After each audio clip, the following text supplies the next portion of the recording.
এখন পৌঁছে গেছি গামলা মেলায়। চলো তোমাদের সঙ্গে সেই ভিডিওটাই শেয়ার করতে এসেছি। আর তোমরা যারা যেখান থেকে দেখো না কেন আমার পেজটাকে একটু ফলো করে দিও এইরকম ইন্টারেস্টিং ভিডিও দেখার জন্য। এটা হচ্ছে ডিমারি হাই স্কুল, অনেকেই চেনো। দেখতে পাচ্ছি প্রত্যেকটা মহিলা হাতে গামলা। আমি দুর্গাচক টাউন থেকে শহীদ মাতঙ্গিনী পৌঁছে গেলাম। আর ট্রেনে বসে দেখলাম আমি তো ইয়াররিংস পরতেই ভুলে গেছি, ব্যাগে ছিল পরে নিলাম। বাড়িতে গিয়ে ঝটপট করে রান্না করতে হবে সেটাও একটা টেনশান আছে। 11:30টার সময় পৌঁছে গেলাম বাড়ি, গিয়ে রান্নাবান্না সেরে নিলাম। এবার বলছি গামলা মেলা আমি কেন যাচ্ছি। এটা হচ্ছে ত্রিশক্তি সমবায়। অনেক জায়গা হয়তো দেয়, অনেক জায়গায় দেয় না। আমাদের হলদিয়ার মিউনিসিপ্যালিটি এলাকায় দেয় না। এবার গ্রামীণ এলাকায় আমি যেহেতু ত্রিশক্তি সমবায় গ্রুপ করে রেখেছিলাম স্বনির্ভর গোষ্ঠীর 100 টাকা যেগুলো বই হয় তোমরা জানো অনেকেই, সেই উপলক্ষে কিন্তু প্রত্যেকটা মহিলা যারা যারা গ্রুপ করেছে তাদেরকে কিন্তু গামলা দেওয়া হচ্ছে।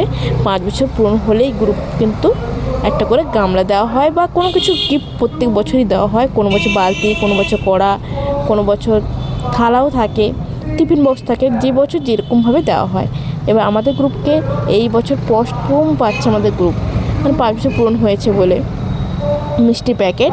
আর দেখো কত বড় বড় গামলা দিচ্ছে। সবাই কিন্তু গামলা পেয়ে সবাই খুব খুব খুশি। প্রত্যেক মহিলা কিন্তু এখানে জানো তো 3000 মহিলার মতন প্রায় সবাইকে গামলা দেওয়া হয়েছে। এছাড়াও সমস্ত কৃতি ছাত্রছাত্রীদের জন্য ডিমারি হাই স্কুল এবং গার্লস স্কুলের সমস্ত কৃতি ছাত্রছাত্রীদের জন্য অনেক কিছু গিফট। আর ভিডিওটা যদি তোমরা তরঙ্গাখালী, কিসমত, রানীচক বা ঝাপলারা, আর আমার গ্রামের নাম পাঁচবেড়িয়া, ঠিক আছে, আমার শ্বশুরবাড়ির গ্রাম পাঁচবেড়িয়া, আর ইচ্ছাবাড়ি, রানীচক যেটা দেখাতে পারলাম না, ঠিকমতো দেখা যাচ্ছে না। এই গ্রামগুলো যদি কেউ আমার ভিডিও দেখে থাকো তাহলে একটু ফলো করে দিও বন্ধুরা।